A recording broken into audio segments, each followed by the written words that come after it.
Mr. President, thank you for convening this meeting, and I also thank Secretary General for his briefing. I acknowledge the presence of honorable ministers and other high-level officials in this meeting, including the Special Representative of the President of the State of Palestine, His Excellency Mr. Ziad Abu Ammar. Mr. President, this Council has had hundreds of meetings to discuss the Palestinian question since it was first seized of the matter in 1947. For Guyana, at its core, the Palestinian question is a question of justice. Thus far, justice has been delayed, and therefore justice has been denied to the people of Palestine for more than 7 decades. This injustice was born in violence and has continued to be manifested in further cycles of violence, with perhaps the worst manifestation beginning on 7th of October 2023 and continuing as we meet here today. It has also been manifested in repression of a kind that has put a stranglehold on the Palestinian nation and seriously imperiled its right to exist. The international community and the Council have consistently rejected these designs on the Palestinian people, reiterating their inalienable rights, including their right to live in freedom and dignity in a state of their own. Notwithstanding, the injustice continues, necessitating greater efforts by this Council and other United Nations bodies to bring about compliance with their decisions on the Palestinian question.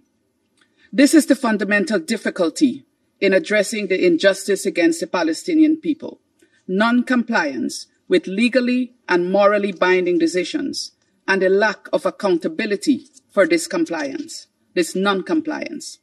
The Council needs a new approach that would yield sustainable results.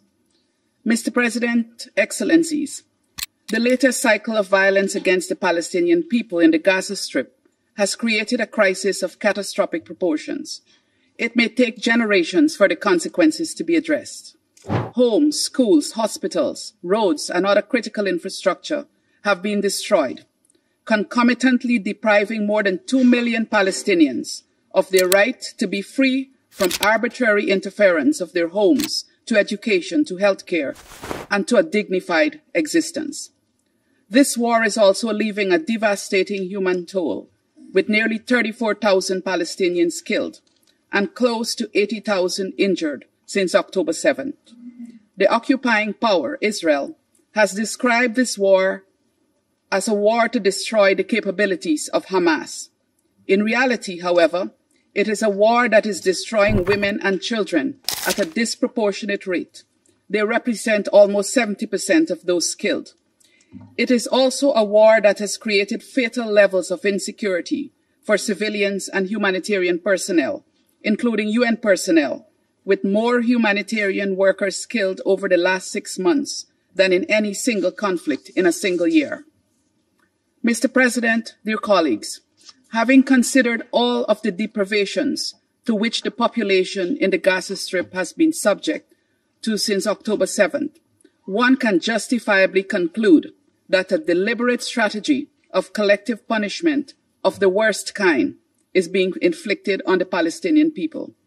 This strategy involves indiscriminately wounding civilians while simultaneously shrinking their access to health care. It also involves a systematic decrease in the safe places to which they have access, cramming them into smaller and smaller spaces while simultaneously threatening to bomb those same spaces. This strategy has also incorporated starvation as a method of warfare, evidenced by, inter alia, attacks on those attempting to meet the needs of starving Palestinians. Palestinians themselves have been fatally attacked while seeking sustenance. The results of this strategy have been malnutrition, famine, disease, and death. It must stop. The occupying power has obligations under international law, including international humanitarian law, with which it must strictly comply. In this context, Israel is obligated to implement the orders issued by the International Court of Justice on 26th of January and 28th of March, and Guyana calls for full compliance.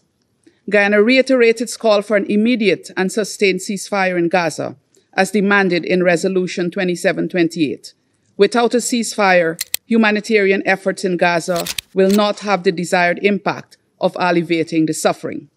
We stress the importance of additional routes into Gaza to scale up humanitarian relief and call on Israel to immediately implement its decision in this regard without impediments. Guyana also underscores the importance of the work of agencies providing critical support to the Palestinian people. In this regard, we stress the importance of UNRWA as an indispensable lifeline for Palestinians. We further stress the need to ensure adequate funding for UNRWA. Mr. President, Excellencies, as we discuss the current catastrophic situation in Gaza, as a result of the violence unleashed by Israel since the 7th of October, attacks by Hamas, both of which we condemn, we must not forget that this is a symptom of the failure to address the core issue, that of a two-state solution where the peoples of Palestine and Israel live side by side. Indeed, Mr. President, Excellencies, and colleagues, as this Council prepares to consider the state of Palestine's membership of the United Nations, Guyana sees a perverse paradox. We have, on the one hand, a situation where one of the two states, the state of Palestine, who, notwithstanding the horrors they continue to face under decades of occupation, continues to believe in this United Nations and is therefore here before us once again to seek membership. On the other hand, we have the other state, Israel, a full member of the United Nations since 1949, who is relentless in denigrating and denouncing the United Nations, including today, being the most ardent opposer to the State of Palestine's application for membership. Guyana will not let such perverse paradox derail our support for Palestine as a UN member. We must end this injustice and deliver on the decades-old commitment made by the international community, by this Council and the General Assembly, for the creation of a free and independent State of Palestine. The admission of the State of Palestine as a member of the UN is a critical and necessary step in this direction, and we hope that when the question is put to us later, all hands will be raised to vote in favor of the legitimate and just request of the Palestinian people. The resolution of the Palestinian question requires political will and decisions based in principles of truth, justice, and fairness. Guyana is prepared to work with this Council and all members of the United Nations to make those decisions to secure the freedom and dignity of the Palestinian people. I end, Mr. President, by expressing Guyana's full and unwavering solidarity with the Palestinian people. I thank you.